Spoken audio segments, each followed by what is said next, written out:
इस बार न्याय पत्र जारी किया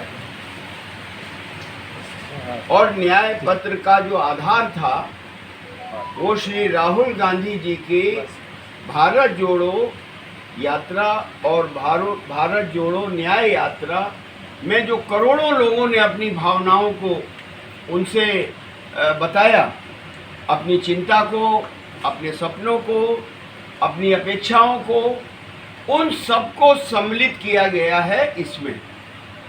इसीलिए इसका नाम न्याय पत्र रखा, क्योंकि पिछला 10 साल इस मुल्क में जो हुकूमत है वो उसका अन्याय काल है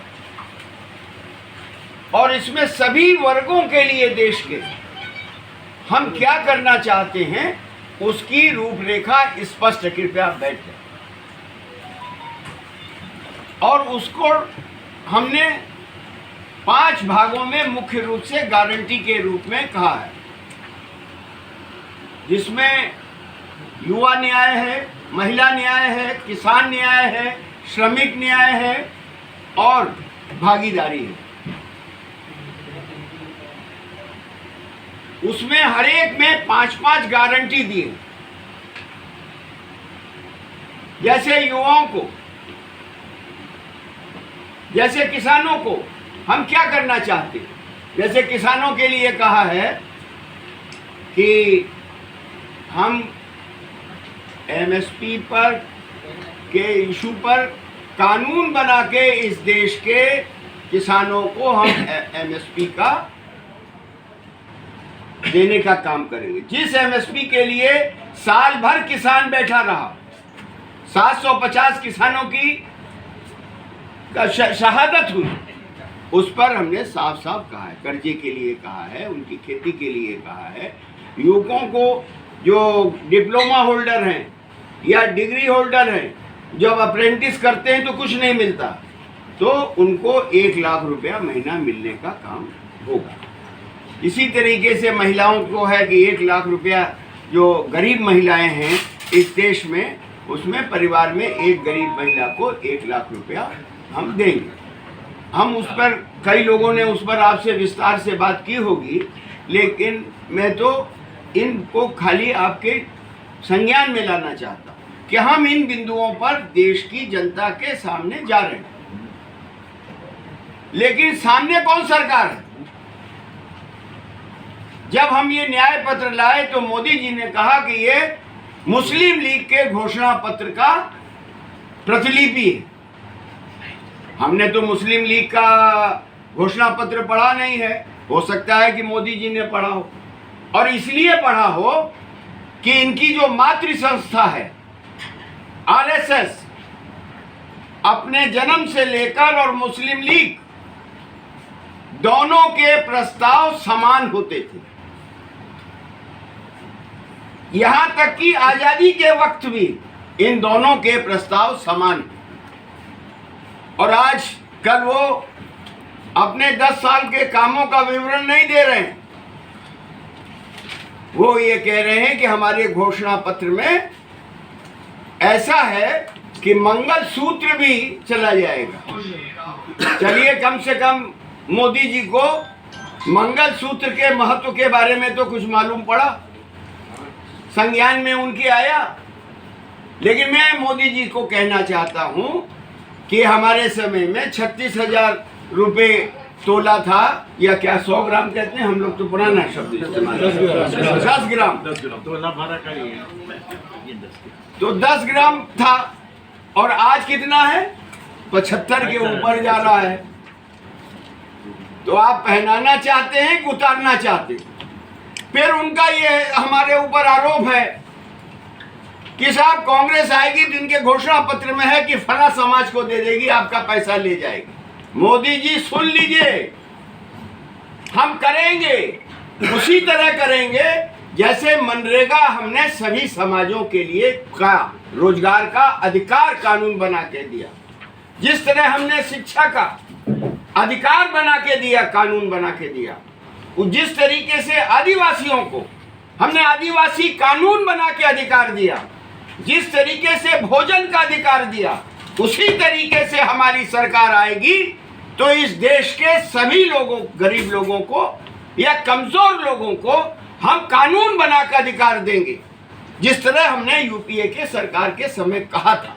और जो ये गारंटी है, इस गारंटी को इसलिए मोदी जी आपको जरा अपनी उसको बढ़ाना चाहिए, जिसको कहते हैं कि ज्ञान को, कि राजस्थान में चिरंजीवी योजना थी, यह किसी एक वर्ग के लिए नहीं थी, एक जाति और एक संप्रदाय के लिए नहीं थी, वो राजस्थान के हर एक निवासी को वो सुविधा थी।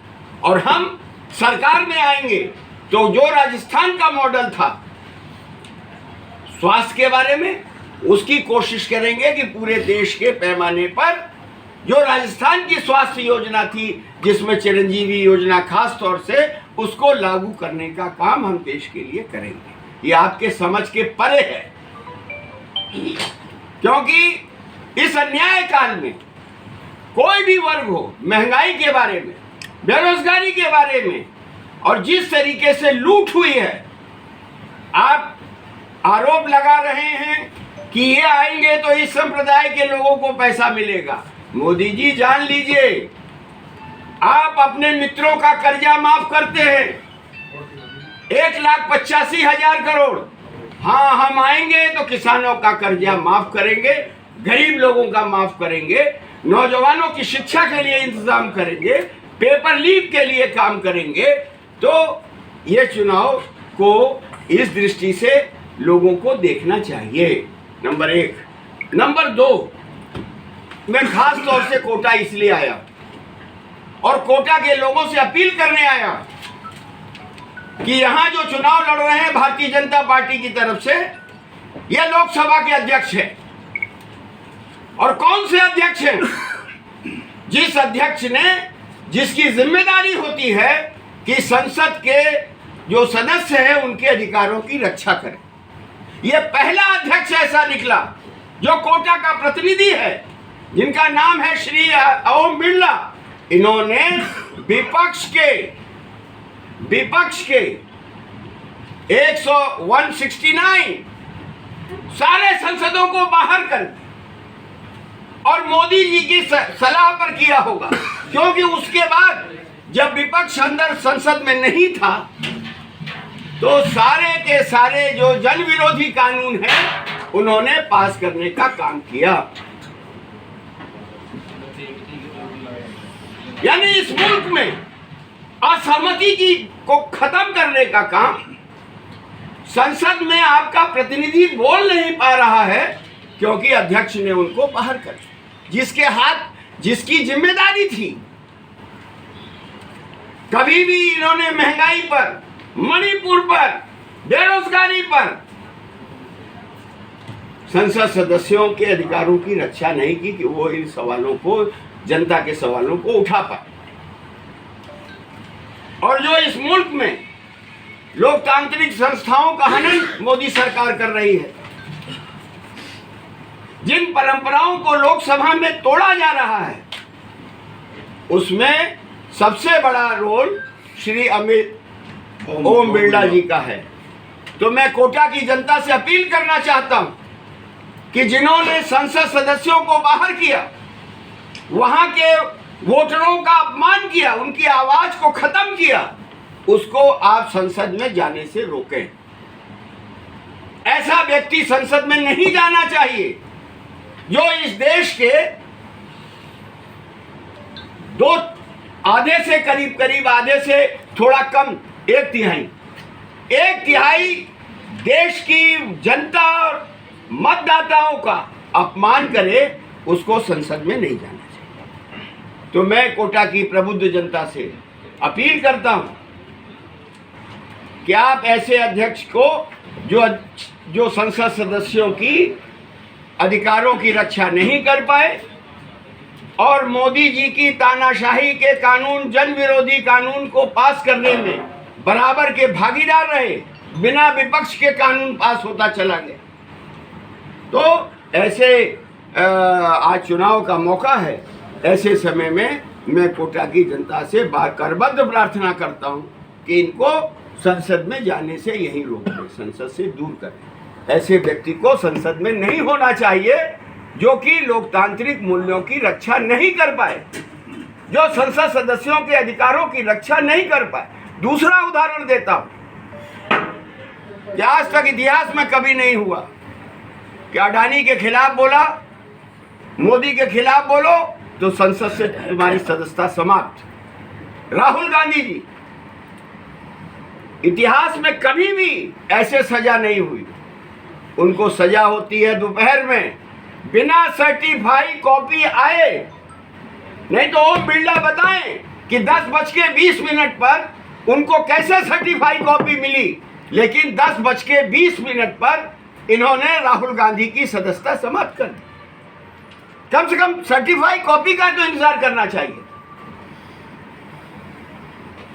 तो कोटा के प्रतिनिधि के रूप में उनको वो पद मिला था अध्यक्ष का, उसकी गरिमा को गिराने का काम और मोदी सरकार के या मोदी के कठपुतली के रूप में इन्होंने काम किया।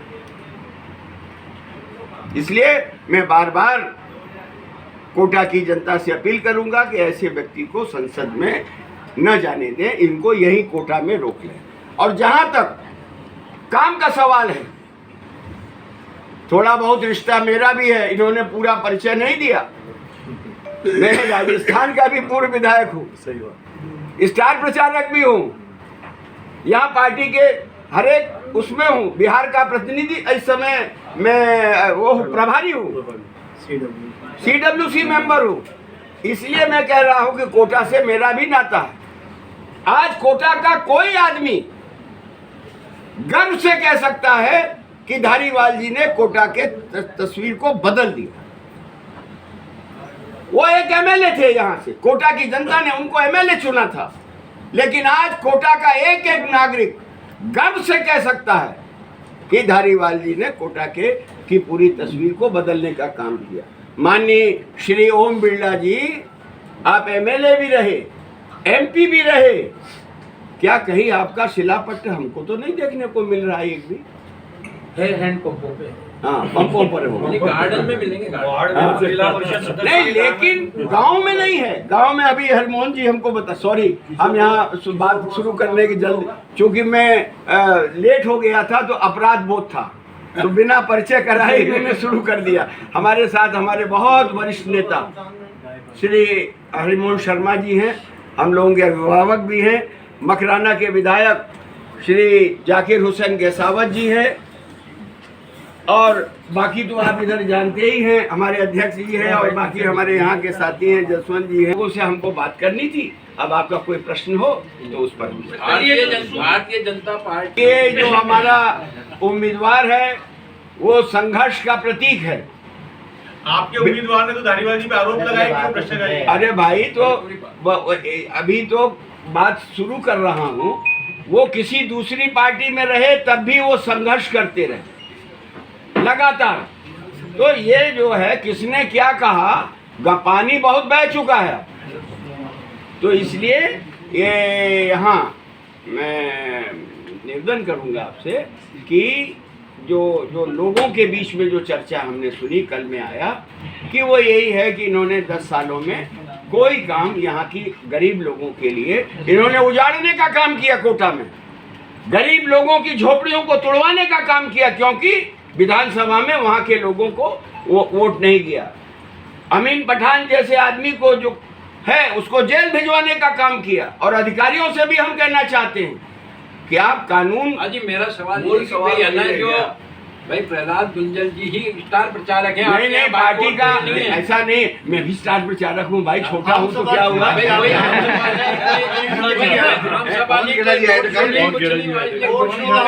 कर रही है, हम लोग तो खाली सहयोग कर रहे हैं, मतलब कोई आने की संभावना नहीं है अभी। अब देखिए, मैं कल का दिन बचा है। हाँ, तो कल का बचा तो आप है ना। नहीं, हम तो आपके साथ हैं।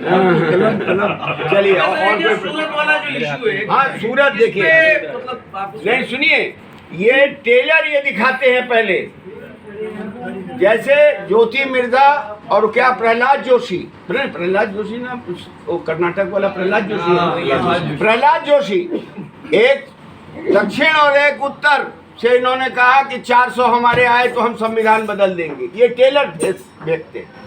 इसी तरीके से कल के लोकतंत्र की जो तस्वीर होने वाली है उसका टेलर सूरत है। किसी को भी शर्म से डूब मरना चाहिए कि धमका के, लोभ दे के, अपहरण करके आप सारे उम्मीदवारों को वापस कर लीजिए। और आज तो एक बहस चल रही है कि इलेक्शन कमीशन ने कैसे उसको घोषित कर दिया, क्योंकि नोटा का प्रावधान वहां है। तो जो लोग नोटा का प्रयोग करना चाहते थे उनके मतदान के अधिकार को कैसे इलेक्शन कमीशन ने खत्म किया, एक सवाल उठ गया। लेकिन ये देश के अंदर जो कल तस्वीर होने वाली है, जो तानाशाही की, लोकतंत्र खत्म करने की, जो संविधान को खत्म करने की, उसके ये झलकियां हैं जो कि भारतीय जनता पार्टी और मोदी सरकार दे रही है। लेकिन आपका प्रत्याशी भी तो मैनेज हुआ ना सर, वहाँ पे भैया तो मैं कहाँ मना कर रहा हूँ कि मैनेज नहीं हुआ, चाहे वो कैसे भी हुआ। बाकी और प्रत्याशी भी तो थे, निर्दलीय होते हैं, वो होते हैं, सभी को। लेकिन इसकी जांच तो करनी चाहिए कि क्यों हो रहा है ये। क्या मोदी जी ऐसा ही भारत चाहते हैं? क्योंकि वो उनका पार्टी का आदमी विजयी घोषित हुआ है, इसलिए मोदी जी को वो जवाब देना चाहिए कि कल क्या वो ऐसा ही चुनाव चाहते हैं देश के अंदर। हो गया? ओहो, सुन तो लो भैया, बाबू सुन लो।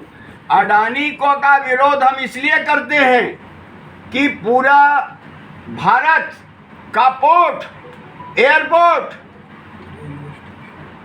रेलवे रेल, सारे चीजें और जो हमारी जो सार्वजनिक कंपनियां थी, इनको जिस तरीके से मोदी ने अडानी को गिफ्ट किया। नंबर 1, अरे यार सुनो, बात तो सुन लो। अगर कोई भी, हम पूंजीपतियों के खिलाफ नहीं हैं, हम कोई अगर टेंडर भरता है तो हमारा कोई निजी दोष उससे नहीं है। वो अगर टेंडर में आता है तो निश्चित उसको मिलेगा। हम जो प्रक्रिया के तहत अगर कोई आता है तो ठीक है, लेकिन बिना दाम किए हुए सार्वजनिक संपत्तियों को जिस तरीके से मोदी ने अडानी को दिया है, हम उसका विरोध करते हैं। और जो भी कोई भी उद्योगपति या पूंजीपति अगर वो जो नियमावली है उससे आता है तो उस पर हमको रोक व्यक्ति के कारण नहीं है। लेकिन जो 20,000 करोड़ का पता ही नहीं लग रहा है, जिस तरीके से बैंकों की लूट हो रही है, और क्या खेल हो रहा है कि एक आदमी लोन लेता है 4,000 करोड़ और उसके बाद कंपनी को सिक कराता है, और सिक कराने के बाद वही आदमी या दूसरा अडानी जैसे आदमी उसको कम दाम लगवा देते हैं और फिर बैंक से लोन लेके उसको खरीद के अपना मालिकाना, और नुकसान किसका होता है? बैंक का। और पैसा किसका है? आम जनता का। और मजा उड़ा रहे हैं मोदी के दोस्त। ये एक दो घटनाएं नहीं हैं, ये कम से कम नहीं तो 200-400 घटनाएं ऐसी हैं जिसमें बैंक को इस तरह से चूना लगा, जो सार्वजनिक बैंक हैं, जिसमें आम जनता का पैसा है, और बिना मोदी के सहमति से ये नहीं हो सकता। जिस तरीके से आर्थिक पूरी संरचना का ढहरा गई है देश की, और आज जिस तरीके से न्यायिक व्यवस्था हो रही है, देखिए पहले गरीब आदमी हो या जिस पर जुल्म हो, उसके सामने एक आशा होती थी कि अदालत है और हम जाएंगे अदालत में और न्याय मिलेगा। लेकिन आप खुद अपने दिल से पूछिए, क्या आज इस देश के लोगों में ये कॉन्फिडेंस है, ये विश्वास है? क्या एक प्रश्न है बहुत बड़ा। तो राजस्थान में क्या स्थिति, आप क्या मानते हैं? राजस्थान में कम से कम अब की जो बीजेपी की स्थिति थी उसमें वो चौथाई रह जाएगी। पहले फेज का बता दो आपको राजस्थान की। 12 में क्या रहेगा? 12 में से 7 होंगे। और ये मैं खाली राजस्थान का नहीं बता रहा हूँ, मैं बिहार का इंचार्ज हूँ, यूपी से भी आया हूँ। हर तरफ आप जो कम वोटिंग पड़ रही हो रही है, इसका कारण समझ लीजिए, मैं साइंटिफिक समझाता हूँ।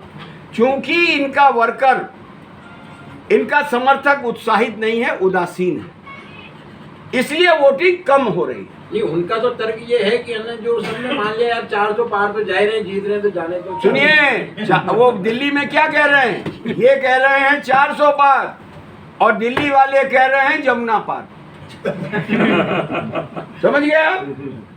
तो आपकी कोई ताकत मोदी को सरकार में नहीं ला सकती, क्योंकि इस देश की जनता, उसका कारण बता दें, जहां भी ये हैं सैचुरेशन में है।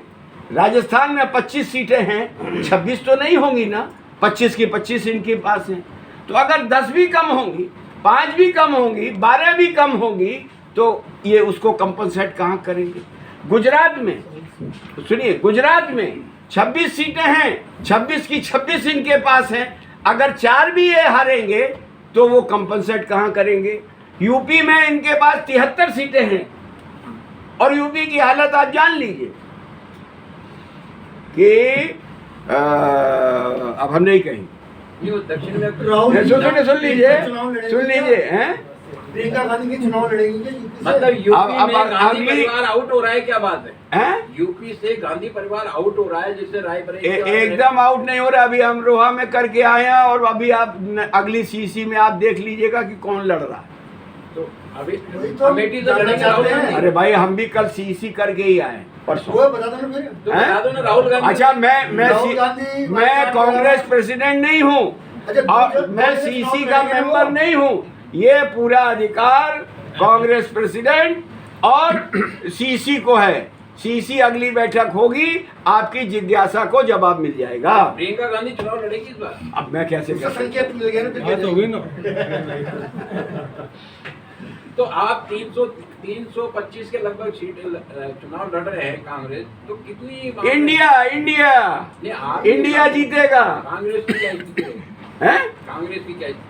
देखिए, जनता जब देती है तो छप्पर फाड़ के देती है, और हम जनता पर आश्रित हैं। जनता की आवाज को हमने संग्रहित करके न्याय पत्र रखा है। अब उस पर जितने भी हमारे दल हैं, अभी आपने देखा अखिलेश जी के साथ राहुल जी की प्रेस कॉन्फ्रेंस हुई। अभी मैं परसों 3 दिन पहले भागलपुर था, राहुल जी, तेजस्वी जी और उन सबकी हमने ज्वाइंट मीटिंग कराई। तो अभी आप देखते रहिए, जैसे जैसे चरण बढ़ेगा वैसे वैसे मोदी का चरण गिरेगा, जान लीजिए आप। क्योंकि साउथ में तो कहीं है नहीं, और नॉर्थ में हर जगह, मतलब जो वोटों के विभाजन से हमारी सीटें हम हारते थे, उतना तो मान लीजिए कि अब की वोटों का विभाजन नहीं है।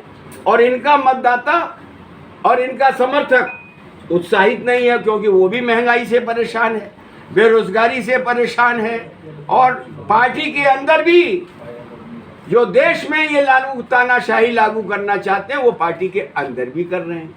तो आप वो तो उनके विज्ञापन पार्टी के साथ लड़ते हो, उनके विज्ञापन कैंपेन से ही लड़ रहे हो। हाँ, तो इसलिए मेरा ये कहना है कि कोई ताकत सिवाय फिक्सिंग के, फिक्सिंग समझ गए आप, फिक्सिंग के कोई ताकत नहीं है कि मोदी सरकार वापस आ सके।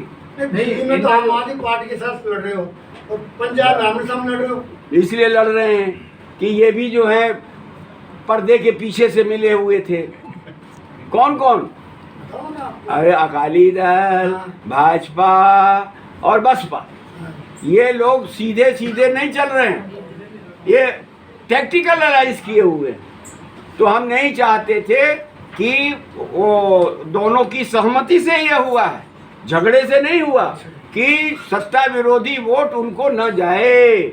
अगर उनको नहीं मिले तो हम जीते। और फिर मैं आपकी जिज्ञासा को शांत करूं कि वहां पर चाहे जीते कांग्रेस और चाहे जीतेगा आप, लेकिन इंडिया ही जीतेगा।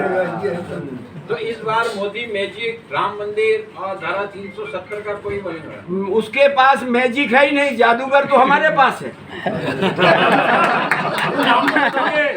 उसके पास मैजिक नहीं है, वो खाली फिक्सिंग से जीतता रहा है, और पूंजीपतियों का गठजोड़ उसको जिताता रहा है, क्योंकि ये पूंजीपतियों की कठपुतली है। और जो अभी इलेक्ट्रल बॉन्ड है, इससे बड़ा दुनिया में कहीं भी स्कैम नहीं हो सकता। ये जो शहर के गुंडे जो काम करते हैं कि हफ्ता वसूली, उसी तरीके का काम मोदी ने सरकारी एजेंसियों का इस्तेमाल करके अपनी पार्टी को चंदा दिलवाया। फिर भी वो कितना भ्रष्टाचार को अंदर कर, वो इससे ज्यादा भ्रष्टाचारी सरकार आज तक नहीं आई, और हमारी सरकार बनने दीजिए, इनके एक एक जो भ्रष्टाचार के काम हैं वो सब आएंगे और इनको परिणाम भुगतना भी पड़ेगा। हो गया।